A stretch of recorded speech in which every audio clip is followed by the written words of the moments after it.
아멘. 우리 최경희 형제 자신의 삶을 통해서 느낀 예수님 또 복음에 대해서 잘 나눠주셔서 감사드립니다. 우리가 잘난 것도 없는데 뭐 이렇게 지키려고 하는지 몰라요. 예수님이 없다면 아마 이 방에 있는 모든 형제들이 자신의 부족함이나 또 두려움이나 연약함을 용기 있게 고백할 수 없었을 것 같습니다. 성찬 나눠주셔서 참 감사하고요. 혹시 오해하실까봐 제가 좀 설명을 드려야 되는데 오늘 이거 한 거는 김민수 전도사님 시켜서 한 거예요. 뭐 제가 하고 싶어서 한 게 아닙니다. 제가 한 2년 동안 너무 바빠가지고 첼로 연습을 할 시간이 없었어요. 이게 한 5, 6년 전인가요? 우리 박성민 형제하고 저하고 박성민 형제가 클라리넷을 하고 제가 첼로를 해서 연말에 교회에서 연주를 한번 하자 그랬는데 박성민 형제가 배신을 했거든요. 뭐 안 하더라고요. 근데 하나님이 대신에 박지우 형제를 보내주신 거예요. 또 지우가 클라리넷을 전공을 했는데 이렇게 꺼리낌 없이 복음 전하느라고 연습도 거의 안 했는데 용기 있게 기꺼이 또 응해줘서 저는 아주 영광이었고 감사했습니다. 자, 아유 떨리네요. 전 설교가 편한 것 같아요.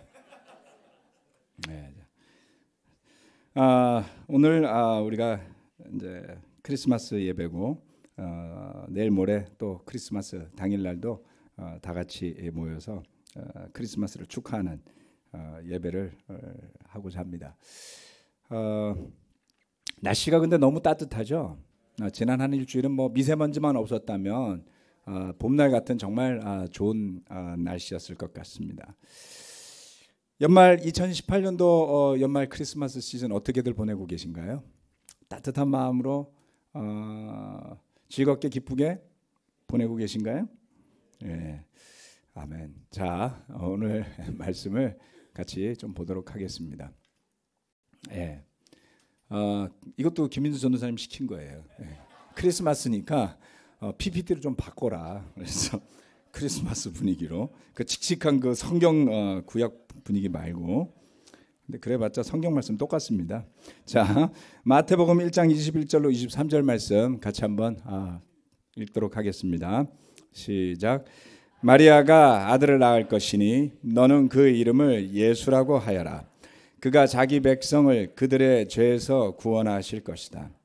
이 모든 일이 일어난 것은 주님께서 예언자를 시켜서 이르시기를 보아라, 동정녀가 잉태하여 아들을 낳을 것이니 그의 이름을 임마누엘이라고 할 것이다 하신 말씀을 이루려고 하신 것이다. 아멘. 오늘 설교 제목은 임마누엘 예수인데요. 첫 번째 이 말씀에 보면 그 예수 아기 예수가 태어날 당시에 천사가 이 이야기를 해 주었습니다. 그런데 이 예수님이 아기로 왔었죠. 그리고 나서 이사야서 7장 14절 말씀을 인용하면서 동정녀가 잉태하여 아들을 낳을 것이니 그의 이름을 임마누엘이라고 할 것이다 하신 이야기가 천사에 의해서 전해졌습니다. 첫 번째는 동정녀의 아기로 오신 구주 예수입니다. 여러분 크리스마스는 글쎄요, 제가 아주 어릴 때, 그러니까 70년대죠. 70년대 초에 하여튼 기억은 분명하지 않은데 분명히 저희 아버지나 어머니께서 양말에다가 뭐 선물을 한번 넣어 주신 것 같아요. 뭐 그게 그 당시 유행했는지 어땠는지 모르지만 그래서 우리 집안은 기독교 집안이 아니었는데도 크리스마스를 기대하게 되는 거죠. 네. 크리스마스 때가 되면 양말에 뭔가가 들어온다. 그때 이후로 지금 글쎄요 수십 년이 지났습니다만은 늘 이 시즌이 되면 마음이 기대가 되고 또 젊었을 때는 정말 마음도 들뜨기도 하는 그런 시즌이죠. 그렇기는 하지만 하나님께서 자기 백성을 죄에서 구원하실 구원의 주님으로 누군가를 내려보낸 그러한 방법이나 형태는 사실 우리의 상상을 초월하는 일입니다. 이 사진은 우리 그 지방에 있는 한 성당 앞에 이걸 만들어 놨답니다. 지금 성당 앞에 이 마구간을 만들어 놨는데 문 창살이 한지로 되어 있어요. 우리나라에 천주교가 들어온 지 오래돼서 토착화가 돼가지고 이게 베들레헴의 마구간이 아니라 저기 저 옥천군의 어느 한 시골에 분위기가 물씬 나고 있습니다. 여러분, 세상을 구하기 위해서 누군가를 보내야 한다면 여러분 누구를 보내시겠습니까? 미국은 어벤져스를 보내겠죠. 또는 우리가 세상을 구원하기 이전에 우리 가족이나 좀 구원해야 되겠다. 우리 집안이라도 좀 먹고 살아야지 라고 할 때 여러분의 가족을 구하기 위해서 누구를 보내라면 누구를 보내시겠습니까? 남편들을 보내십시오.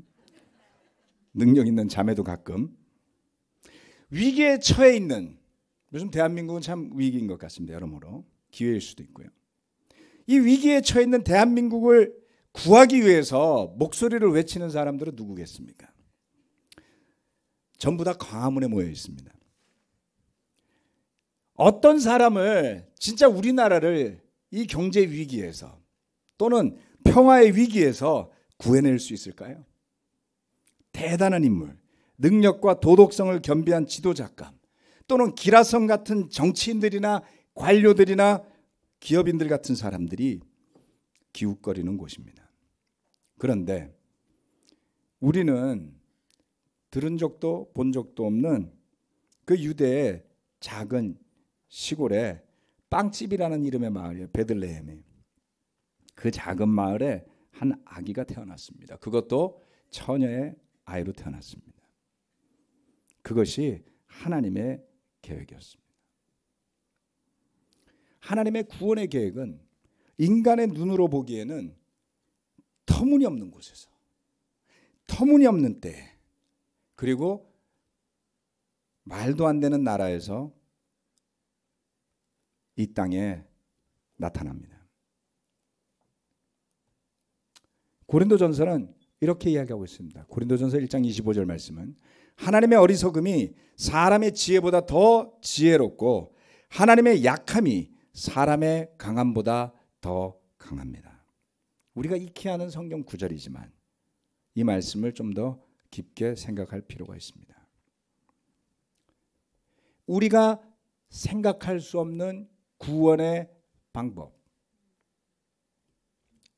그렇지만 이렇게 인간의 이해나 생각이나 모략과 지혜를 뛰어넘는 구원의 계획의 실현은 사실 전혀 예상하지 못한 뜻밖의 선물을 우리에게 가져다 줍니다.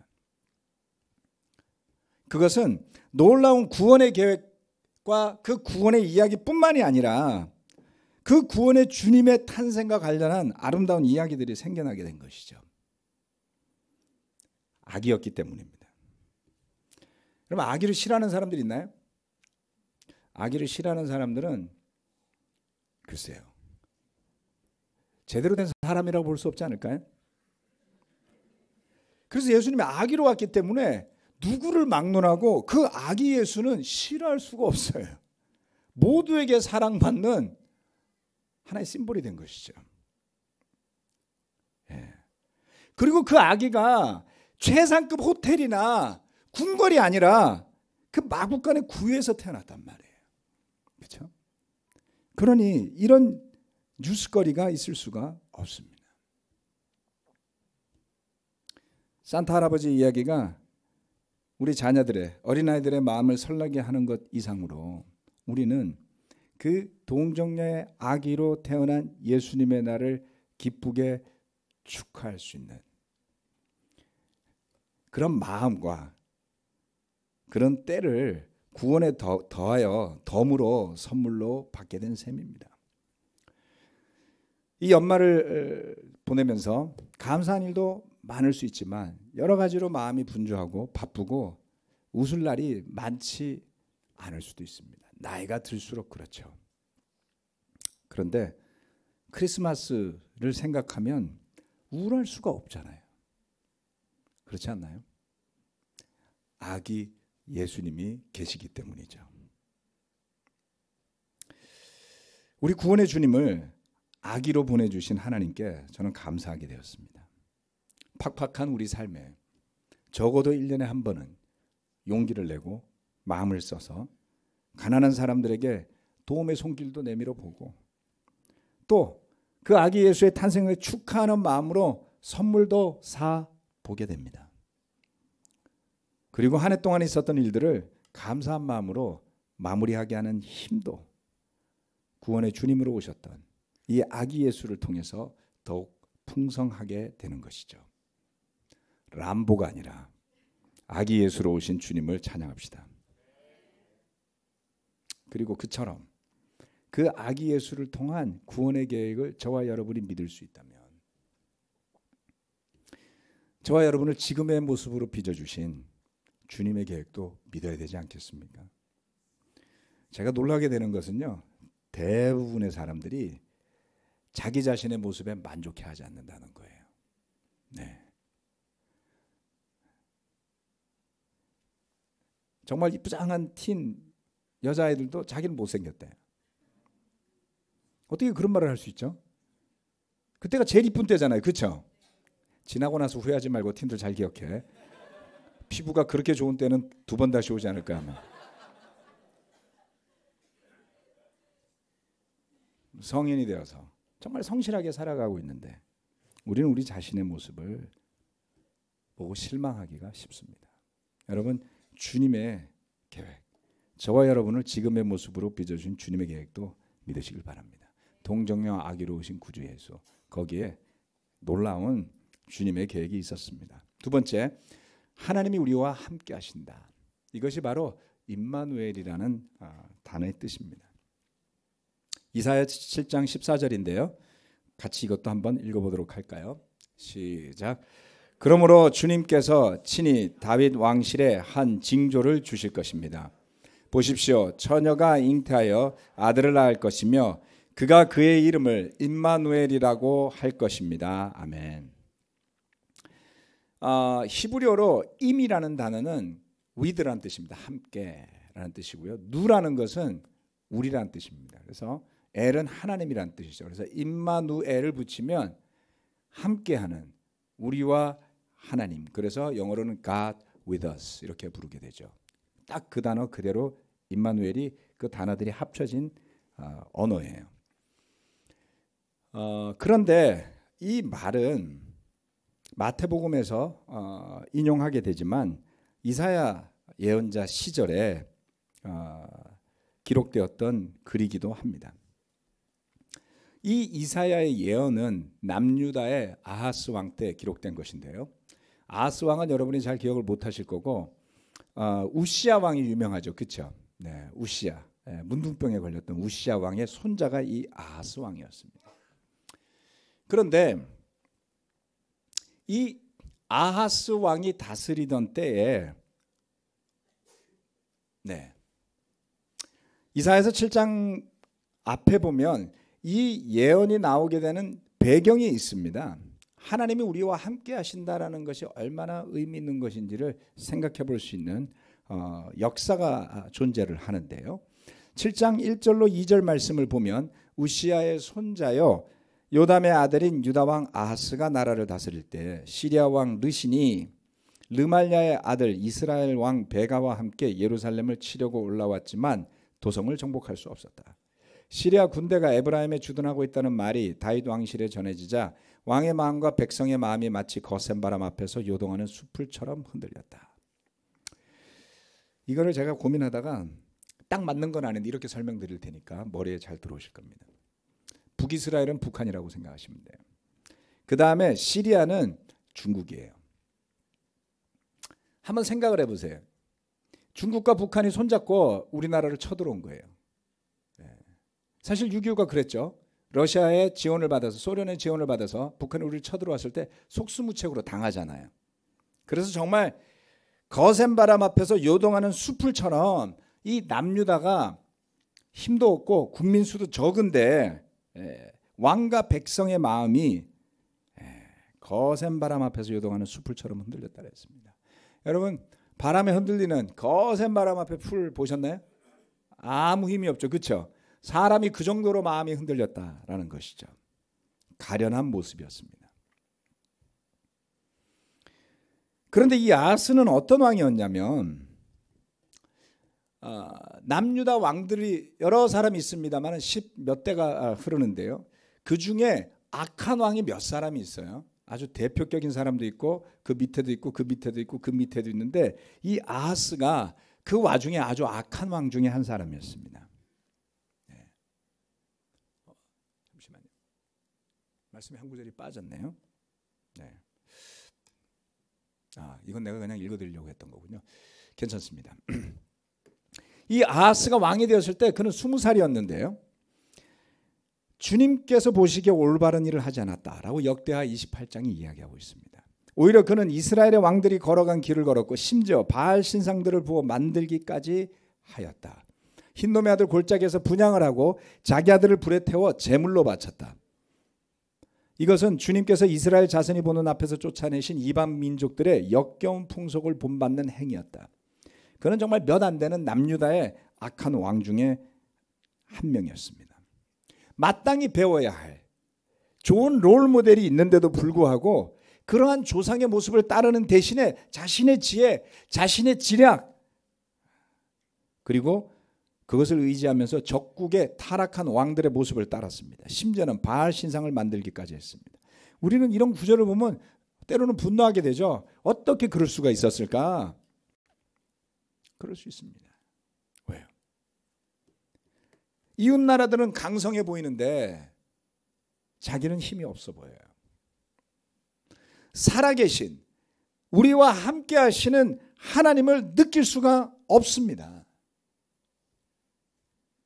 두 나라가 합심해서 북이스라엘도 버거운 대상인데 심지어는 시리아와 힘을 합쳐서 예루살렘을 치러왔단 말이에요. 도대체 하나님은 어디에서 우리를 돕는가? 라고 질문하지 않았을까요? 억장이 무너지는 기분이었을 겁니다. 살아계신 하나님의 힘을 느낄 수 없을 때 우리는 누구를 의지하나요? 내 삶에서 내가 생각하지 않았던, 내가 계획하지 않았던 힘든 일들이 물밀처럼 밀려올 때 정말 거센 바람 앞에 수풀처럼 마음이 흔들려 본 때가 있지 않으십니까? 그렇게 마음이 흔들릴 때 여러분은 누구를 의지했나요? 그러한 때에도 하나님을 생각하는 것은 어렵습니다. 이사야서 7장 7절로 9절 말씀에 이사야 예언자는 그처럼 흔들리는 아하스 왕과 국민들에게 이렇게 이야기합니다. 주 하나님께서 말씀하신다. 이 계략은 성공하지 못한다. 절대로 그렇게 되지 못한다. 시리아의 머리는 다마스쿠스이며 다마스쿠스의 머리는 르신이기 때문이다.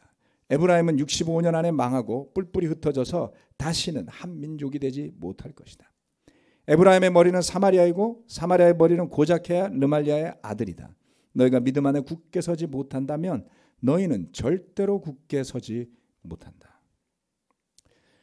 여기 뭐 다마스쿠스니 뭐 시리아니 이렇게 나오니까 정신이 없으신데요. 그냥 북한, 중국 이렇게 생각하시면 딱 맞습니다. 북이스라엘의 북쪽에 있던 나라가 시리아고요. 네.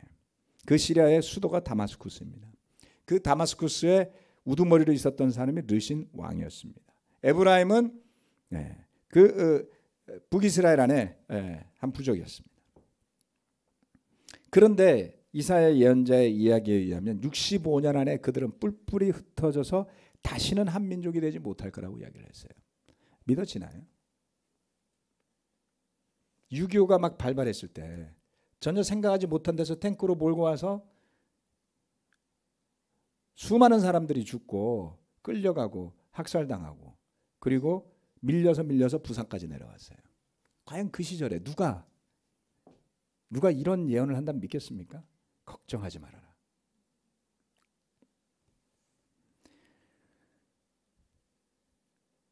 그것이 이 임마누엘이라는 단어의 배경이었습니다. 율법의 토대 위에 세워진 나라에 갈리워진 두 왕의 행동을 보면 믿을 수 없는 행동들이었습니다. 타락은 말할 것도 없고 우상 숭배 온갖 것들이 난무하는 시절이었습니다. 그리고 그처럼 외세의 힘을 빌려서 자신의 형제 국가를 치려하는 이 베가나 그리고 남유다 왕국의 아하스 왕이나 자신의 나라 앞에 닥친 운명을 알지 못하고 하나님을 의지하기보다는 눈에 보이는 손에 잡히는 살아있는 권력에 의지하려고 해요. 이 시점에서 이 예언이 나오는 시점에서 베가의 왕국은 그 자신을 도와주는 시리아보다 더 강력한 아시리아 제국에게 멸망당하기 딱 10여 년 전이었습니다. 다시 말하면 중국보다 북쪽에 있는 러시아가 둘 다 멸망시키는 거예요. 물론 그 이야기를 지금 하는 건 아니에요. 그냥 그림으로 그려보시라고요. 뿐만 아니라 베가 자신도 곧이어 암살당할 운명이었습니다. 그러나 그는 그것을 전혀 알지 못한 채 오만한 모습으로 르신과 손을 잡고 예루살렘을 공격합니다. 여러분 한번 우리가 지금 살아있는 동안에 일어난 많은 일들을 한번 생각해 봅시다. 이 지구상의 어느 나라에 어떤 지도자가 자신의 운명을 알 수 있었을까요?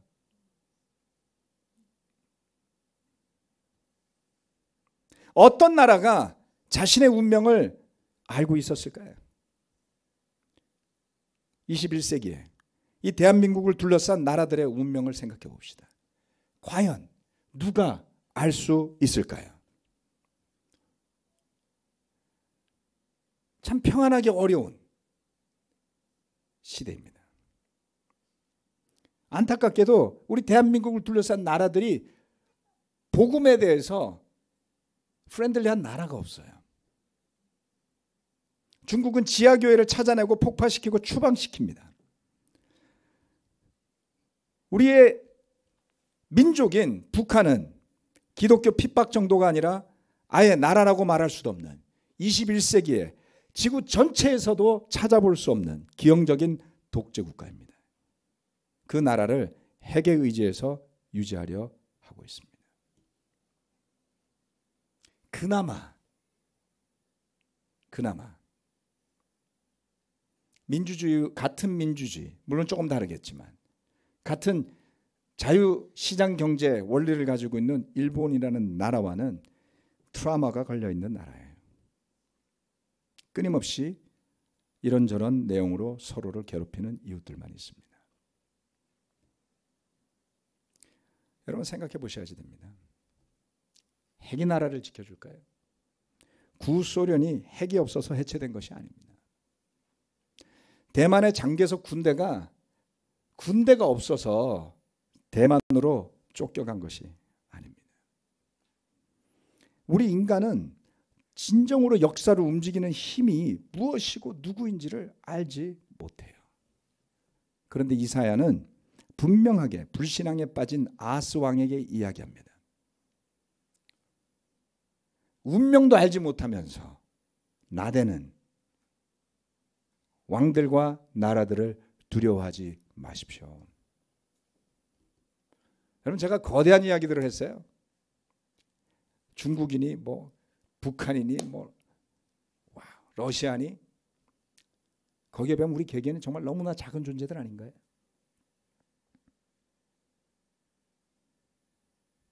여러분도 마찬가지입니다. 저도 마찬가지입니다. 믿음 안에 서지 못한다면 굳게 서지 못할 것입니다. 다시 말하면 저와 여러분이 얄팍한 꾀에 의지하지 말고 믿음 안에 굳건하게 서라고 하는 경고와 권면과 위로의 말씀인 것입니다. 다윗의 후손으로 임마누엘이라는 이름으로 오실 그분의 구원하실 그 주님의 예언은 이러한 배경에서 선포된 것입니다. 보아라, 동정녀가 잉태하여 아들을 낳을 것이니 그의 이름을 임마누엘이라고 할 것이다 라는 말씀이 다시 한번 유대에서 울려 퍼졌어요. 이 예언의 말씀이 있고 나서 수백 년이 흐른 뒤에 유다 땅에 다시 임마누엘이라는 단어가 울려 퍼졌습니다. 가장 믿기 어려운 때, 가장 신뢰하기 어려운 때, 그런데 그때가 사실 가장 믿음이 필요한 때였습니다. 2000년 전 예수님이 오셨던 그때에도 그러지 않았을까요? 그리고 지금도 2000년이라는 시간이 흘렀음에도 불구하고 21세기라는 새로운 희망의 시대가 올 것 같았던, 더 이상 세상에서 대결은 사라지고 전쟁 위협도 사라지고 평화가 올 것이라고 생각했던 뉴 밀레니엄을 기대했었는데 아니요. 지금도 우리는 이 세상에서 희망을 찾지 못합니다. 그 대신에 희망은 가녀리고 약한 아기로 오셨던 예수에게 있습니다. 하나님께서 우리와 함께 하시는 가장 큰 증거는 바로 예수 그리스도이십니다. 그래서 우리는 오늘도 우리 안에 함께 거하는 성령님과 더불어 예수 그리스도를 주님으로 고백한 제자로 굳건하게 세워져서 흔들리지 않는 주님의 몸으로, 그리고 하나님의 나라의 백성으로 살아가야 할 것 같습니다. 임마누엘 예수 그리스도를 기억하시면서 믿음으로 굳건하게 서시는 축복과 기쁨 안에 크리스마스가 되시길 바라면서 말씀 마치겠습니다.